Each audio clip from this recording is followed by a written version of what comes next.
Hey, so me and this dude have been best friends since we were kids. I'm Alan. I write graphic novels for a living. That's Victor. He does TV and film production. We're finally making a feature-length film together, and we're inviting you to join us. This is Making Our First Movie.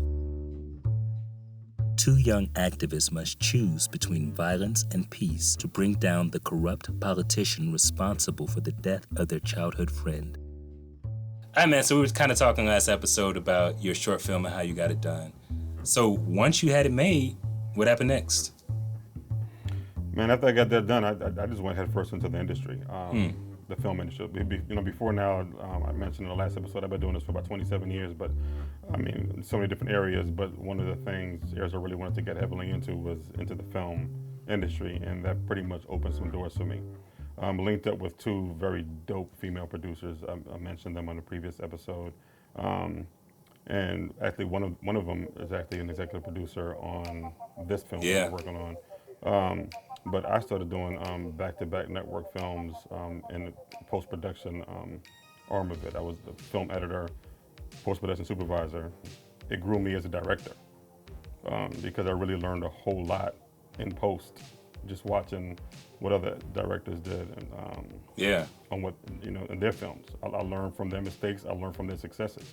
And I put it in my back pocket, tucked it away, and now I'm like, this brings us to where we are right now. Because after working on these network films with other people, it's like, okay, I'm ready to tell my story. But okay, so you went through all those experiences, you gained all of those perspectives and everything, and then you decided it was time to make your feature-length film. So what was your first step? Well, the story. I needed a script. Like I said in the last episode, but the first step is you need a script, you need a story. So my thing is I'm reach out to the dopest person I know and closest friend, which was you, and I'm like, which was for me it was a slight issue, a concern. It was a concern, I should say, concern coming to you because approaching you with that because you're probably one of the purest artists that I know, and every project you worked on since I've known you.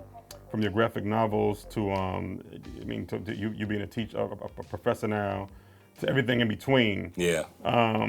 With you is always about the art, and I knew to approach you with the thing that was money wasn't gonna hook you. Not that I had money to give, but right. The whole thing it wasn't about money and fame. We were about to do this movie and be great, be these famous filmmakers. It was more about it's gonna be about the story. What's the story?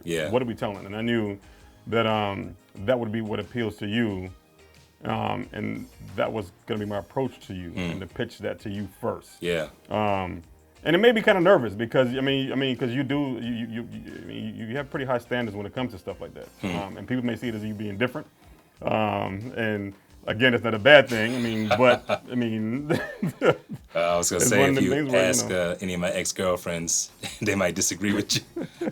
Where's the money, Brooks? Right. Where's the paycheck? And I do remember a few of those. That goes back to our childhood, teenage years. People looked at you differently because what's wrong with this guy? Does he not care about things? Right. Well, man, it was interesting. I know there were different times when you're doing production stuff and you were like, man, I wish you hadn't left TV because we could be working on something. Right. It just makes me think about why I left. Because, you and me in our early 20s, we both worked in the television department of this particular place.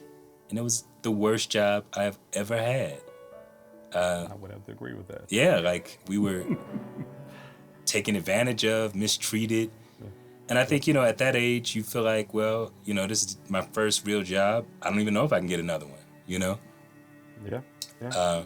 And so I dealt with a lot of abuse from that job.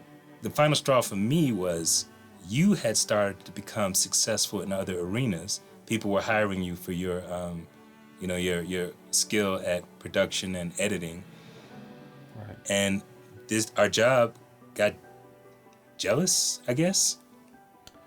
I don't know what happened. Honestly, I don't know if it was that. It might have been that. We had so many people. I remember they brought in different executive producers over us who didn't know what they were doing. I forgot about that. I think the final one who was there, this person came in, had no knowledge of television. Right.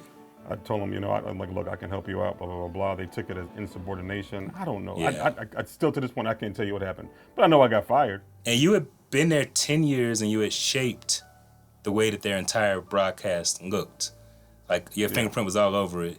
And Right. for them to fire you with no severance and no real reason was so foul, Straight man. on my back. And that was it, yeah. And I just felt like every minute I was there after they did you like that was a betrayal to you. Yeah, I remember that. And I had vacation coming up. I think they might have fired you on a Thursday or Friday.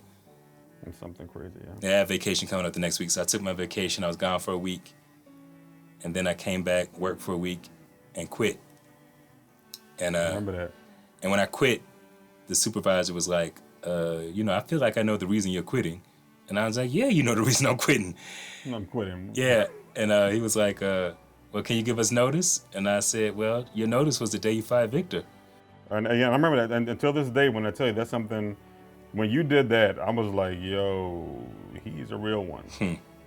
That, and I've told you in the past, but that really meant a lot for you to stick by me like that. I mean, I was like, yo, I'm like, Alan really is this dude. Like, he's a real one, for real, for real. There is a childhood friendship that is central to the theme of this movie. And I feel like in crafting the script, we were able to draw off of, even though the characters don't demographically fit who you and I are, just the idea of that familiarity that, you can be 30 years deep into a friendship. I think that becomes the heart that we build all of the other themes of protest and the plot on top of, but that friendship is very central. Right. Right. Which is one of the things I really loved about this movie is how we developed these characters and how you wrote the relationship and how you wrote their bond. Yeah. I mean, it was really, really well done in my opinion. I mean, I guess the audience will ultimately tell us if it was or wasn't, but I think it was because it was very authentic. Yeah. And I think most people will relate to this story. And like you said, the protesting and the rioting, that's just the undercurrent of this. The biggest story is the relationship.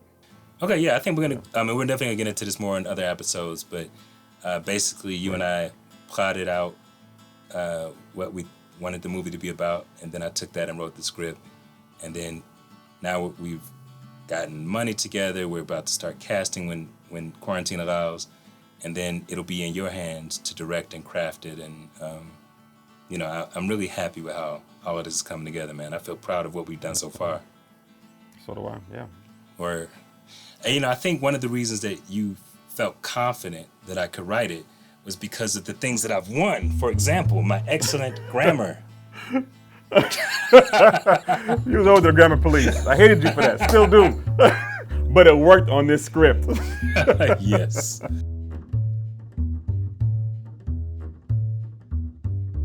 Yo, next week, me and Victor talk about how I got offered a job as a professor and how that affects our work on our movie.